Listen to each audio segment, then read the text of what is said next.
My question to you is, in your mind, where do you see the euro going in the dollar? Do you think that the dollar will strengthen so that tourism will come back to Italy and position itself, which will be a much more favorable destination to go to? Because I think one of the biggest reasons people are not going there today is because of the strength of the euro versus the dollar, and it's much greater. I think we're at about 45% right now.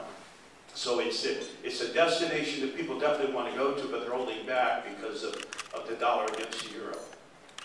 Thank you very much. It is true that what I assessed as a positive aspect for the stability of the economic system in Europe and the Eurozone, the fact that euro is not only stable, but if it's stable, it tends to be seen as a currency where the investors tend to put their money and therefore to increase the rate of the euro, especially vis-a-vis the dollar, is a negative aspect. The counterproductive effect is on the exportation from Italy of consumer goods, for instance, but also on bidding on the supplies, which are entirely quoted and generated in Italy or in Europe and not in other parts of the world. So the currency strength is an impediment to an important share of business originated in Europe and especially as in other countries, but also in Italy.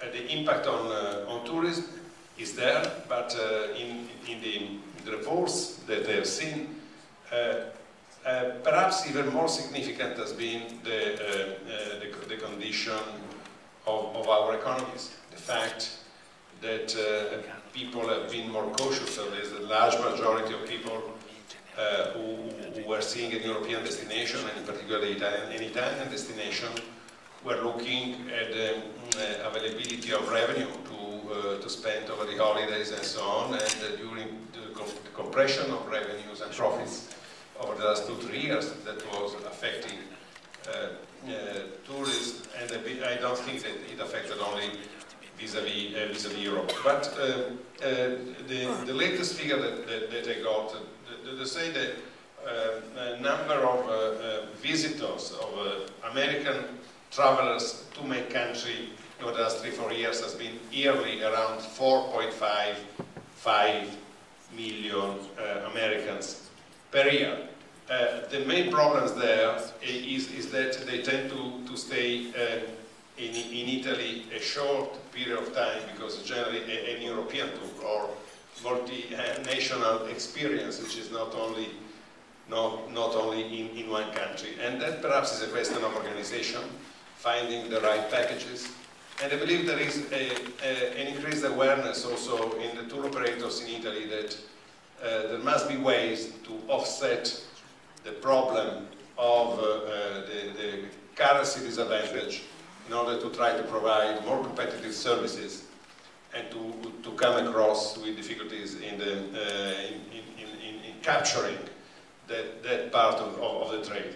At the national level, the government has appointed a few months ago a Minister of Tourism who was Mrs. Brambilla, who has started a real proactive action really in relationship with the regional government, which have the main responsibility for tourism, with local entities and so on, analyzing the opportunities offered by the web, opportunities offered by multinational companies and organizations which can connect to the main tourist flows. But please keep your attention high on the Italian tourist destination, which are very, very interesting, and you can find also new opportunities, I'm sure. Let me say how pleased I am. How pleased I am now. I don't want to cut short in my remarks, but I think maybe this is an announcement that our chairman should make, that the governor has reached us and is honoring us. The governor of the state of Ohio is honoring us with his presence in this group. So very, very pleased to see him.